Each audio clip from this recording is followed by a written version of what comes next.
Muy buenos días, queridas amigas, queridos amigos, estimado doctor José Sarucán Kermes, coordinador nacional de la Comisión Nacional para el Conocimiento y el Uso de la Biodiversidad, la CONABIO, doctor José Narro Robles, rector de la Universidad Nacional Autónoma de México, doctora Yodosóchil Bustamante, directora del Instituto Politécnico Nacional, muy estimados fundadores de la CONABIO que están aquí presentes 20 años después, muy estimados galardonados por la CONABIO, muy distinguidos legisladores que nos acompañan, muy distinguidos colaboradores del gobierno federal, distinguidos invitados especiales que vienen de México y del mundo. Queridos amigos, muy buenos días. Bueno, para mí es un placer el estar celebrando este 20º aniversario de la CONABIO, de la Comisión Nacional para el Conocimiento y el Uso de la Biodiversidad, una institución que es orgullo de los mexicanos y pienso que un ejemplo a nivel global de muchas cosas. Yo creo que cualquier aniversario es bueno para celebrar, doctor Sarucán, sobre todo cuando las cosas son buenas. Y si hubiera que celebrar el 21, pues hay que hacerlo, ¿no? Definitivamente. No hay que perder esas oportunidades. Pero bueno, es un tiempo pertinente además para poder pensar lo que ha pasado a lo largo de estos 20 años.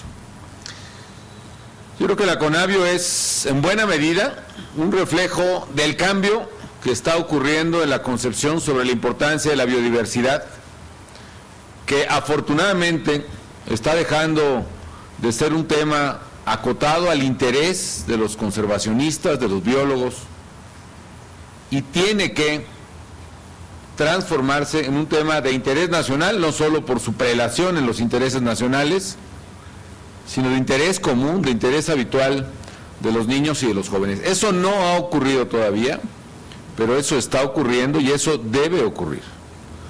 Y eso debe ocurrir antes que perdamos nuestra biodiversidad.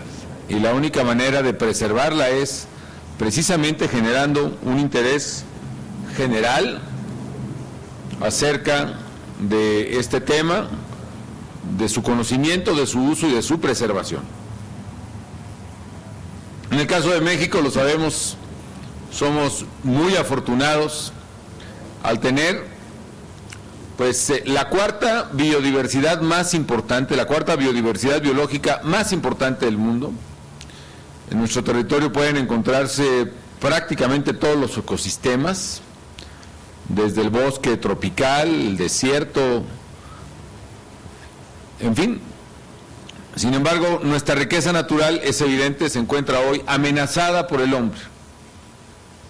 Y esta amenaza precisamente no podrá conjurarse mientras no hagamos del conocimiento de la biodiversidad, de su uso y de su preservación, una tarea común, un plebiscito cotidiano en el sentido que lo decía Renan. Como ustedes saben, el tema del desarrollo sustentable es una de mis grandes preocupaciones, es mi gran punto de atención. El Programa Nacional de Gobierno, del Gobierno Federal, es un programa para el desarrollo humano sustentable, así se llama, así se titula, así se encuadra. Y me parece que en esta visión integradora, comprensiva de la vida y del ecosistema general, de los ecosistemas en plural que tenemos, armonizados con nuestras tareas de cada día, está precisamente la clave de la subsistencia, no exagero al decir, de la humanidad. Desde muy pequeño, mi papá me inculcó el aprecio por la naturaleza. No me canso de relatar algunas anécdotas que de pequeño aprendí. Él estuvo muy interesado desde los finales de los 60, principios de los 70, en este casi medio siglo que lleva la preocupación global acerca del medio ambiente. Estuvo muy pendiente de los debates y los análisis que entonces hiciera y ordenara hacer el Club de Roma y de los documentos que subsecuentemente se fueron haciendo en aquella época, entre otros uno que a mí me impresionó mucho, que se llamaba Nuestro Destino Común. Y cuando mi padre empezó a hablar en una convención, además de un partido político al que pertenecemos, en los 70s, de que los grandes riesgos que enfrentaba la humanidad era la existencia de dos brechas, una la brecha entre el norte y el sur, es decir, la brecha entre ricos y pobres, entre países y sociedades, y la otra la brecha entre el hombre y la naturaleza, y que de no cerrarse ambas brechas y de no cerrarse simultáneamente, podría sobrevenir una serie de terribles catástrofes que amenazaban la propia subsistencia de la humanidad. Muchos de los amigos de mi padre, que ya era una persona mayor, a mí mi papá me llevaba 51 años de edad, yo no fui su hijo sino su nieto en buena medida, pues aún los que más lo querían pensaban, híjole, parece que el pildo, así le decían, pues ya se volvió loco, porque empezó a profetizar que los volcanes perderían la nieve que tenían, que desaparecían las cumbres nevadas y que había la posibilidad de que comenzaran a derretirse los polos. Y todas esas calamidades que francamente representaban una locura para entonces, a mí me impresionaron mucho y como era mi padre además, las creí a pie juntillas. Dada la información disponible en la época, si no hubiera sido mi padre, a lo mejor no las hubiera creído. Pero eso me sirvió mucho. Y eso, lejos de caer en el enorme cementerio de las hipótesis falsas, que son cementerios enormes que pueblan la humanidad, esto finalmente se ha venido desgraciadamente confirmando una y otra vez, y se ha venido confirmando a los ojos de todos, o por lo menos todo el que quiere ver. Cuando vine a estudiar a la Ciudad de México, quizá por eso una de mis grandes obsesiones era, cuando tomaba el camión para ir a la universidad, era voltear a ver los volcanes cuando se podía, porque entonces ya había una terrible contaminación ambiental que hacía imposible verlos cotidianamente. Pero efectivamente los volcanes fueron perdiendo en esos 20 años, 30 años, fueron perdiendo su nieve glacial, hasta que finalmente desapareció. Dicen que le queda como un 8% al Iztaccíhuatl, una cosa así, pero desapareció. Y fui constatando, sin conocer además las virtudes de la Conavio, los grandes efectos que los cambios ambientales estaban provocando en la vida de la humanidad. Y por esa razón, a mí me alegra enormemente que existan instituciones como Conavio. Alrededor de la fecha de la fundación de Conavio ocurrió efectivamente un evento muy importante. Hace 20 años justo fue cuando se realizó la llamada Cumbre de la Tierra en Río de Janeiro, para hablar precisamente a nivel global, como debiera hacerse, de estos temas ambientales. Y dos grandes cambios precisamente llamaron la atención de aquella cumbre: el cambio climático y la pérdida de la biodiversidad. México llevó a la Cumbre de Río en 1992 precisamente una iniciativa relacionada con la biodiversidad. Y yo creo que vinculado con esa iniciativa y de los científicos mexicanos que en ella participaron, muchos que luego se insertarían o participarían directa o indirectamente en Conavio, en el 92 el gobierno mexicano entonces convocó una reunión internacional con la participación de un notable grupo de especialistas de distintos campos relacionados con las ciencias ambientales, y de esa reunión, como resultado de los trabajos ahí generados, con la asesoría de los expertos ahí convocados, fue que finalmente, a recomendación precisamente del doctor Sarucán Kermes y otros científicos, algunos de ellos aquí presentes, se fundó entonces la Comisión Nacional para el Conocimiento y el Uso de la Biodiversidad. Hoy reconocemos la valiosa aportación de aquellos investigadores y de quienes han continuado con la encomiable tarea de esta institución.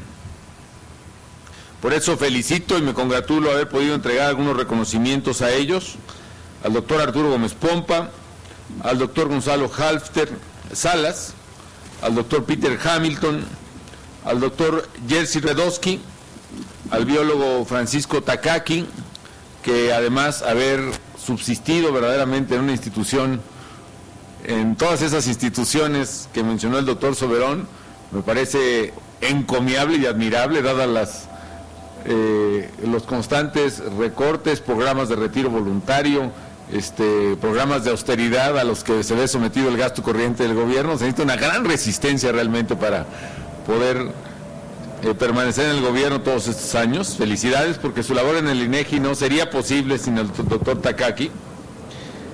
El doctor Jorge Soberón Mainero, que estuvo al frente de la CONAVIO mucho tiempo, lo felicito por eso, doctor, por el éxito que ha tenido profesionalmente, y también por una cosa que yo admiro, porque yo creo que es una gran virtud el tener la facultad de emocionarse. Yo comparto esa virtud que para muchos es defecto, y lo felicito. Por eso a veces se complica mucho mi trabajo, pero en fin, apasionado sí soy. Y qué bueno que hoy podemos entregarles un reconocimiento a su labor. En estos 20 años también han cambiado las cosas para bien y para mal. El mundo ha empeorado, la diversidad se ha perdido. En México, por ejemplo, en la década de los 90, en los primeros de esos 20 años, según la FAO se perdían 350,000 hectáreas por año en promedio de bosques, de selvas, de nuestra superficie forestal. Y eso evidentemente ha generado una enorme degradación en nuestros ecosistemas y en nuestra biodiversidad. También en estos 20 años, amigas y amigos, se celebró el Protocolo de Kioto y se celebró el Protocolo de Montreal, que a mí me parece que fueron dos pasos muy importantes en la dirección correcta para generar este problema. En estos 20 años también ha nacido ya una nueva generación, en nuestro caso de mexicanos, y pienso que de niños en todo el mundo, que tiene una conciencia mayor sobre el tema de la biodiversidad y la importancia de su preservación. Es decir, la respuesta cultural que se necesita está finalmente por llegar, y yo tengo una gran esperanza que a través de la educación podamos parar esta locura de la destrucción que el ser humano está haciendo de su entorno. En estos 20 años también, la CONAVIO, bajo el liderazgo del doctor José Sarucán, pues se ha dedicado a generar información sistematizada de la biodiversidad y aportar inteligencia para el desarrollo de políticas públicas que permitan su aprovechamiento. En el gobierno federal, que tengo el honor de encabezar, hemos tratado de impulsar y de fortalecer, donde se debe fortalecer además, que es presupuestalmente, a esta institución, y hemos pues prácticamente cuadruplicado su presupuesto entre el 2006 y el 2011. Eso le ha permitido a la CONAVIO avanzar en varios frentes. En primer lugar, el Sistema Nacional de Información sobre Biodiversidad de la CONAVIO ya tiene, como se ha dicho, más de 5 millones de especies, y creo que van a poder llegar, me alegra mucho lo que dijo el doctor, que llegaremos a más de 7, esperemos, catalogadas.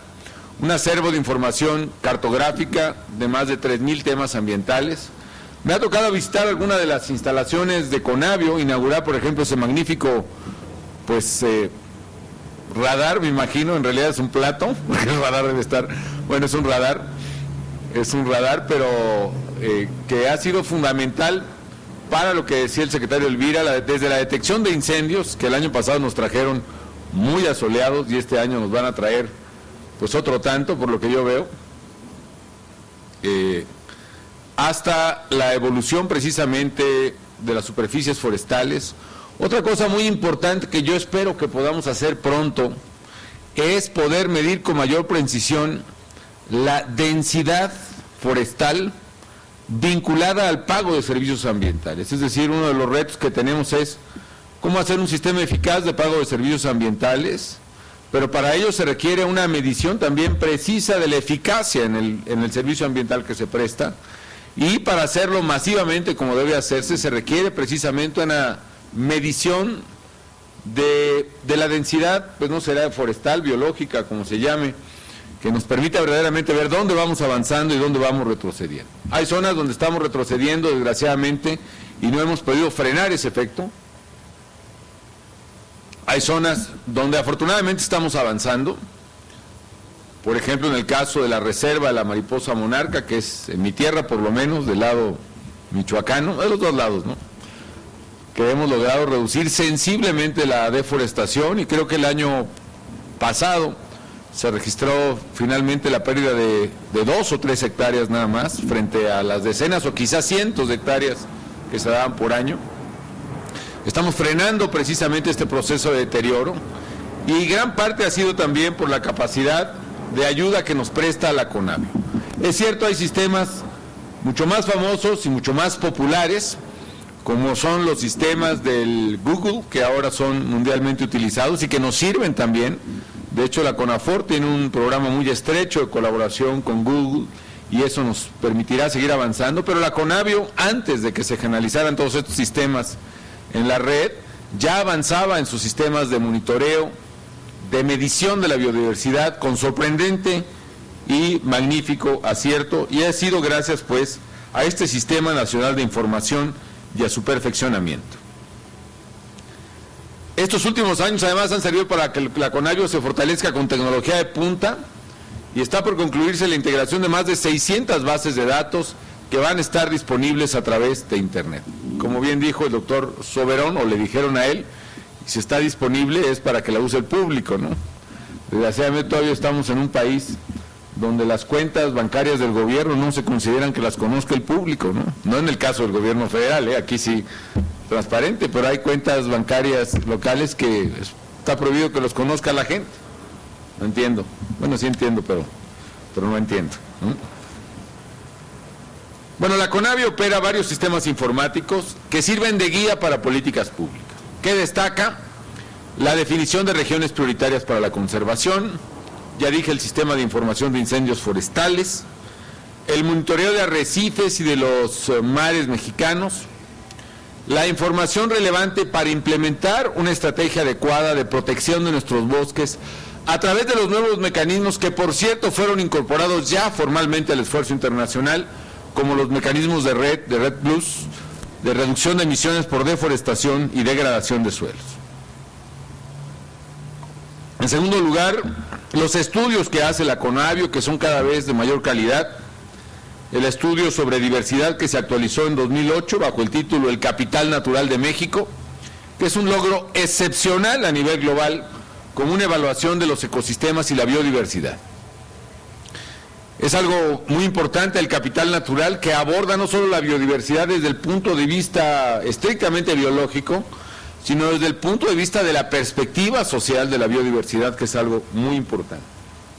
En tercer lugar, la misión de la CONABIO el día de hoy se define, más allá de sistematizar información, como el laboratorio para el diseño de soluciones en materia ambiental y el aprovechamiento sustentable de la naturaleza por parte de las comunidades rurales. Es el caso, por ejemplo, del Corredor Biológico Mesoamericano, el Corredor Biológico Mesoamericano México, una iniciativa que involucró a más de 628 comunidades que viven ahí en los bosques y selvas, en la conservación y en el aprovechamiento de sus recursos naturales. Y a una década de su creación, la iniciativa ya tiene resultados alentadores. Puede observarse que en algunos predios la deforestación se ha frenado completamente, que las comunidades están aprovechando los apoyos, entre otros, de los programas que estamos poniendo en práctica, el pago de servicios ambientales, señaladamente el ProÁrbol, no solo para conservar sus bosques y selvas, sino también para generar ingreso económico a las comunidades, que esta es la clave de la supervivencia. Tenemos que hacer compatible la preservación de la biodiversidad con el ingreso de la gente. Esa es la ecuación que tiene que cerrarse, y si no se cierra, la desesperación por el ingreso de los más pobres o de los más ricos va a acabar destruyendo la biodiversidad. En cuarto lugar, bajo la guía de CONABIO, México está impulsando un liderazgo en las negociaciones para el Protocolo de Nagoya, un instrumento que surge del Convenio sobre Diversidad Biológica y que busca orientar a la comunidad internacional sobre el acceso a recursos genéticos para asegurar que los beneficios económicos que surjan retribuyan de mejor manera y con justicia a las comunidades. En suma, pues, los programas que se han beneficiado del conocimiento generado por CONABIO son reflejo del cambio de paradigma que hemos tratado de impulsar desde el inicio de esta administración en materia ambiental. Esto consiste en una agenda que promueve la preservación y la conservación de la biodiversidad y de los ecosistemas, pero al mismo tiempo busca fomentar el desarrollo de las comunidades que viven ahí. Estoy convencido, amigas y amigos, de lo que tanto me sorprendió de pequeño, y que este dilema, este falso dilema más bien, entre cerrar la brecha de pobreza y cerrar la brecha ambiental, pues no es un dilema, no es un objetivo excluyente. Este falso dilema se traduce en los países pobres en la supuesta imposibilidad de comprometerse a frenar el cambio climático porque hay mucha pobreza que atender.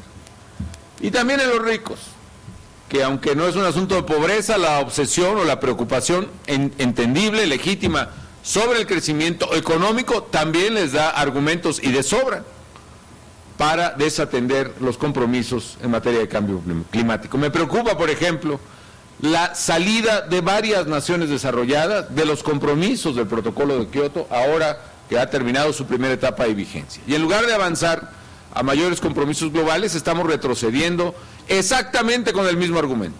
En los países pobres es que hay mucha pobreza que atender y en los ricos es que hay crecimiento que lograr. Que el medio ambiente se atienda una vez que estemos ya en épocas de bonanza y, como decía Marx, cuando podamos jugar al ajedrez y dedicarnos a la pesca o algo así decía cuando, en el fin de los tiempos, ¿no? Esto no puede ser, y lo que tenemos que hacer es precisamente buscar la armonía, la compatibilidad entre las preocupaciones económicas de crecimiento y de combate a la pobreza, las preocupaciones sociales y el medio ambiente. La clave está pues precisamente en encontrar esta ruta de crecimiento verde, la ruta del desarrollo sustentable, mediante la cual podamos incrementar el valor y el ingreso económico y social de nuestras comunidades y al mismo tiempo preservar e incrementar el capital natural de nuestros países. ¿Eso es posible? Sí, sí es absolutamente posible. Y el paso que sigue, del gran paso que ha dado la CONABIO, que es el acopio de información y alternativas para el uso, tiene que ser acompañado de un diseño masivo de políticas públicas que permitan precisamente dar los trazos completos de lo que es el desarrollo humano sustentable. El diseño de políticas públicas es el mayor desafío, a mi juicio, que tenemos ahora en la preservación de la biodiversidad. Desde luego el conocimiento y la información sigue siendo un desafío y por eso hay que seguir apoyando y más a la CONABIO. Pero ahora de lo que se trata, en México y en el mundo, es que podamos encontrar políticas públicas que puedan ser aplicadas de manera general, de manera uniforme, de manera contundente, masiva, por los gobiernos en todos los niveles, para precisamente preservar la naturaleza, frenar el cambio climático, mitigarlo y desde luego adaptarse a sus consecuencias que ya están presentes y avanzan en marcha arrolladora. Por esa razón, a estos 20 años de CONABIO, próximamente en unos cuantos días, vamos a fundar precisamente con el esfuerzo del gobierno y con el esfuerzo de la sociedad y la comunidad científica, el Centro de Diseño de Políticas para el Desarrollo Sustentable. El Centro de Políticas para el Desarrollo Sustentable se va a enfocar precisamente a eso, a resolver los dilemas del gobierno, los dilemas de las decisiones públicas vinculadas sí al desarrollo y sí a la sustentabilidad. El cerrar la pinza entre las dos brechas, el arreglar las dos brechas al mismo tiempo, la brecha entre el hombre y la naturaleza y la brecha entre el rico y el pobre, es precisamente el tema fundamental del Centro de Políticas para el Desarrollo Sustentable que daremos avante en los próximos días. Porque es una manera precisamente de traducir a las acciones cotidianas de los gobiernos y de las personas lo que ahora ya se conoce. Estoy convencido, amigas y amigos, de que siendo el problema del cambio climático y la naturaleza un problema científico de las ciencias exactas y naturales, entre otras de la biología. La ciencia biológica, los científicos naturales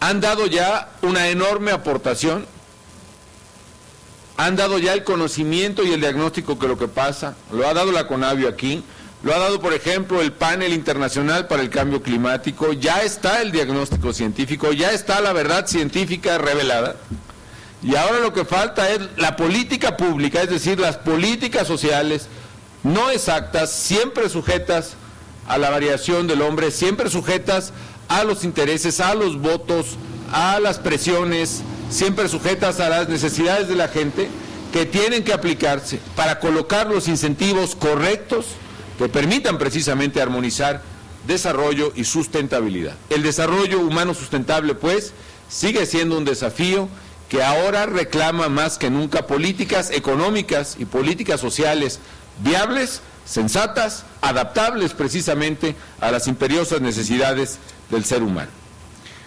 Amigas y amigos, creo que estos 20 años de CONABIO han florecido en México. Hace rato que veía este lugar donde estamos, pues trataba yo de ver y pues no hay ninguna especie o hay muy pocas especies que verdaderamente correspondan al bosque de Chapultepec, ¿no? Y la razón es que estamos arriba de un estacionamiento. Y hace unos 20 o 25 años que fue construido este estacionamiento, también se empezaron a plantar algunos arbolitos. Algunos pinos se los trajeron, creo que de muy lejos y muy grandes, ya mejor no entramos en esos líos, ¿no? Pero efectivamente, salvo quizá los fresnos a mis espaldas que están sobre la calzada original, y me comentaba el doctor, algún cedro blanco, estoy viendo uno allá atrás de ustedes, pero nada más, las demás son especies no nativas. Sin embargo, eso no deja de ser un muy agradable arbolado. Y pienso que en el mundo, a pesar de nuestros errores, todavía hay tiempo suficiente para recuperar nuestra biodiversidad, para acrecentarla, y en algunas cosas, aunque sea con especies no nativas, si no se puede hacerlo con las nativas, poder recuperar el espacio que debemos dejar a los que vengan detrás de nosotros.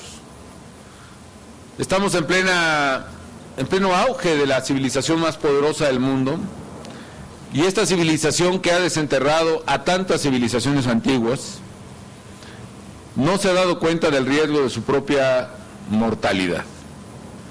Y la mortalidad de esta civilización, si viene, vendrá precisamente por esto, por nuestra aún no corregida práctica manía de destruir el capital natural que tenemos.